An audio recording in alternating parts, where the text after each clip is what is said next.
Kaya naman, lagi niyang suot ang kanyang salamin. Ngunit, si Potpot ay nagtataka. Sa kanyang lola Bining, lagi niyang sinasabi sa sarili, parang may kakaiba sa lola ko. Parang may superpower siya. Tuwing umaga, naririnig ni Potpot ang sigaw na kanyang lola. Potpot, gising na! Umaga na!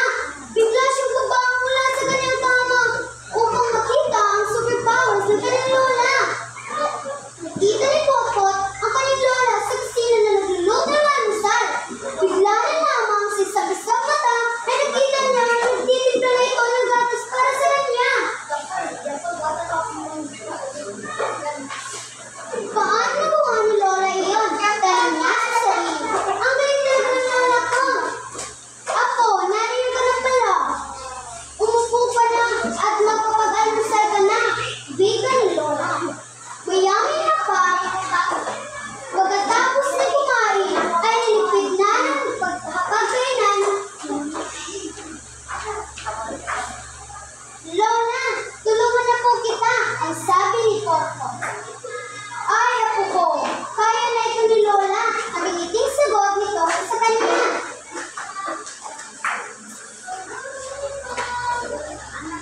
Maligo ka na at ihanda ang iyong sarili dahil sama kita sa palengke.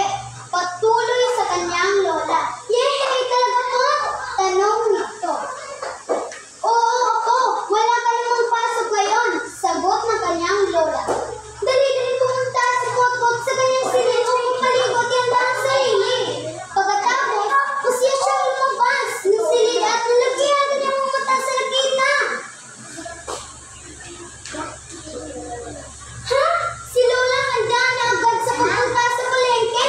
Bulong ni Potpot. Ano ako? Tara na sa palengke at tatanghalian tayo? Narinig niya ang sabi ng kanyang lola. May pagtataka siyang sumama sa kanyang lola. Paano nangyari iyon? Nagliligpit pa lamang siya sa kusina. Pero nauna pa siya. Nauna pa niya ako na ihanda ang sarili sa pagpunta sa palengke. Bulong